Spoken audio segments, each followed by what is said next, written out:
There's a rumor going round.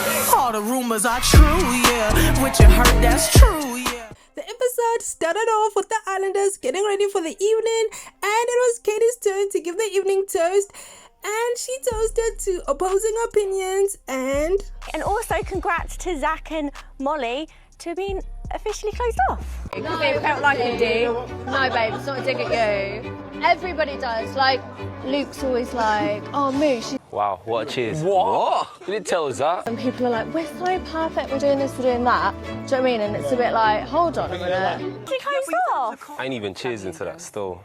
Yeah, conversation. She just brought it up. Nice. Yeah. But the point is, everybody else is gushy. Like, good for you guys, that's lovely. No, Molly told me. Molly told me today. You made a left on Shade Lane. She wanna be the drama so bad. Molly explains her previous conversation with Katie, and Zach, who was caught off guard, thought Katie's toast didn't come from a good place, while Molly gave Katie the benefit of doubt, saying Katie was doing it to be nice. Meanwhile, at the daybeds, Katie claimed to be confused, and Zach and Molly, they are now officially closed off. Yeah, but if this is what you want to do, then you're not doing anything wrong. Like, Mitch is aware of the situation. Scott asked Abby if she thought what she said during yesterday's challenge was true. He also told her to do what she's comfortable with, and she was excited to hear Scott didn't hold the challenge shade against her. And Scott told her after healing from Catherine's recoupling situation, he took a moment before he approached her.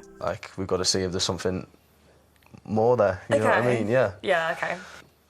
Molly went to the daybeds to Katie, where she clarified that she and Zach had not necessarily had the convo where they used the exact words of being closed off, but the sentiments, or rather the synopsis of her conversation with Zach, left her feeling like they were indeed closed off, and Katie didn't want anyone to be annoyed at her for spilling the beans. Give me your advice on and refer it back to how I handled it with you. Yeah. Molly was trying to help Mitch with his love triangle situation, telling him to just be honest so that Abby cannot be confused. Meanwhile, Scott, he continued to try sweet talk Abby, and Abby, she seemed to be more smitten with Scott. Abby, what are you doing to me? I want you to go about this the right way. And during her confessional, Abby admitted that her head was scrambled as she was getting to know Scott, and she was upfront and told Mitch her conversation with Scott have been good, and Mitch, he was left lost for words. I want to be like straight to you. So Mitch, being his messy self, decided to accuse Abby of disrespecting him. Then he said Scott and Abby spent the whole evening together, and Abby, she told him she did have a good chat, a good convo with Scott, but Mitch thought Abby lacked respect on how she's been handling the whole love triangle situation, and we all know that Mitch was projecting, and all that was just bull. I'm just allergic to bull. Abby, I know what we've got is good. You either want to pursue it with me or deal with him. I'm sorry, I'm allergic to bullshit. Hey, you okay? Yeah. Are you sure? Sadly, that got to Abby, and Jess told her she wasn't doing anything disrespectful, and Abby, she was finding it difficult to give both guys attention. Then it was lights out, and Scott and Amber was social distancing, and so were Mitch and Abby. Molly and Zach shared goodnight kisses, and so did Montel and Leah. Meanwhile, Uzi big spooned Katie. Now, Whitney and Lachlan, Sammy and Jess, Catherine and Elom, as well as my favorites, Ella and Ty, they shared goodnight kisses. How is everything with Abby? Obviously, I only put my cards on the table a couple of days ago. I'm sorry, but it seems like the producers told Kat to have this convo with Scott.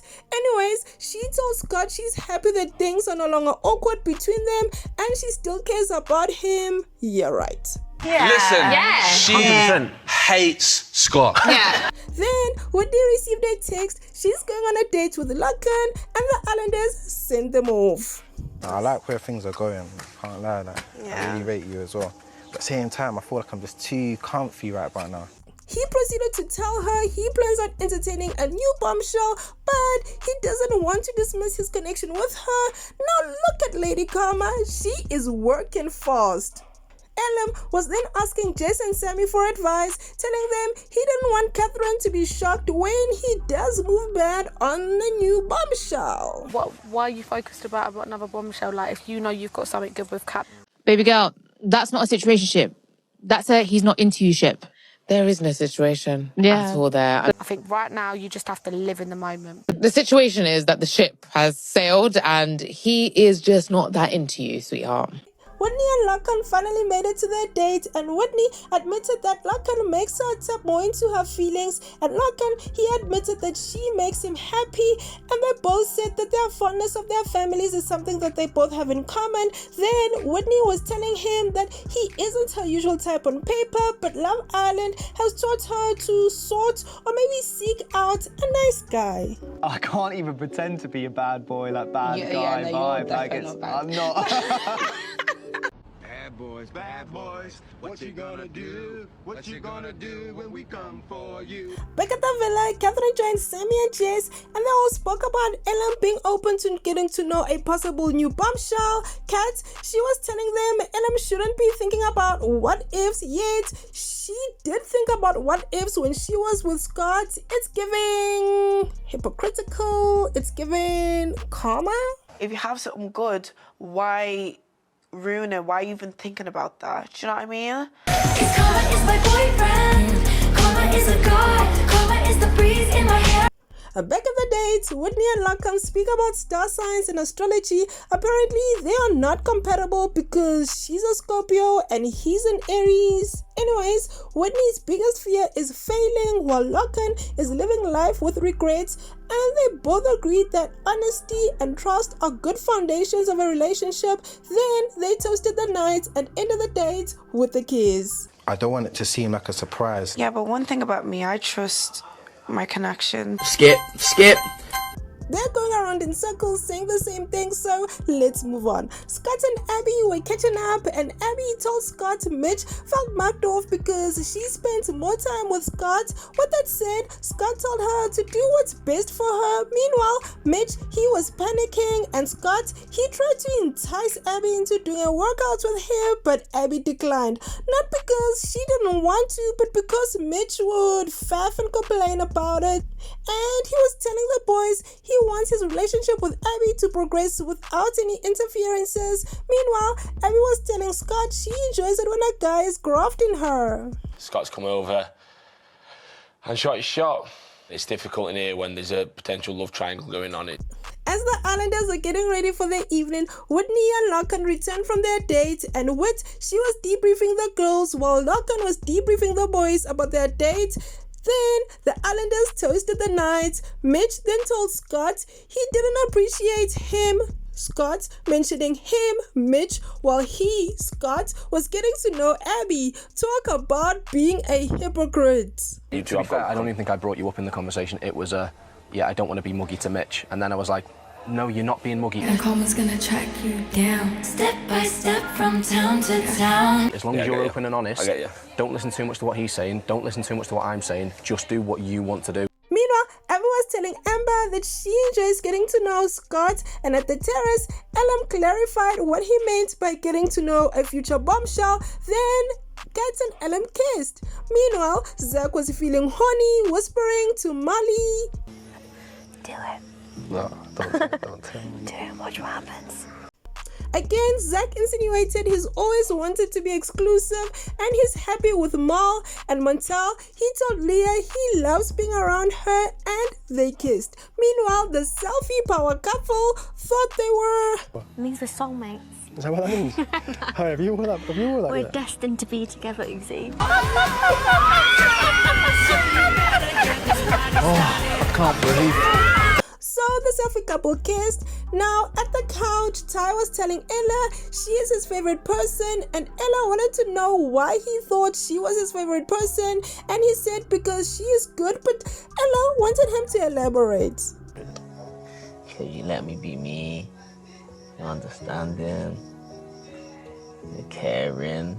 He He added that she's gorgeous and she helps him become a better human and she gives good advice, and my girl was happy. She had the biggest smile on her face and so did I. Then Ella received a text informing the islanders of the public compatibility vote. Now Scott immediately thought he had been voted for. Next text revealed Catherine and Elom had the fewest votes. Catherine and Elom, you've been dumped from the island. Please say your goodbyes and leave the villa. Karma is the thunder, rattling your ground. Karma's on your scent like a bounty hunter. Oh my god. Oh my god, guys. The islanders said their goodbyes and Scott was telling Mitch he thought it was his time. Now Kat told her besties she loved them and she'll miss them, and Elom was devastated. Now I'm not sure if he was devastated because he was leaving or he was devastated because he now cannot crack on with a new bombshell. Anyways, the besties took a final pic in the villa. Then the islanders said their final goodbyes. Bye-bye. I feel like this was the perfect way to go out. I'm happy that we can continue our experience together. Sounds sweet like justice. Karma is a queen. Karma is a queen. Oh wow. The islanders then received another text informing them to gather at the fire pit, and I love that Ty checked in on Ella. My faves are always doing something to impress me. Now once at the fire pit, the islanders learned another couple would be dumped. Then Abby read that Leon Montal, Katie and Uzi, as well as Jess and Sammy all received the fewest votes and therefore are vulnerable. Scott and Amber were shocked and they didn't expect it, and Mitch was checking if Abby read that correctly while Scott was still shocked. Now Abby received another text which requested them, the vulnerable couples, to stand by the fire pit. Then Scott received a text. The couple with the fewest votes is... Hey you, thank you so much for watching. Don't forget to like, share, comment and subscribe.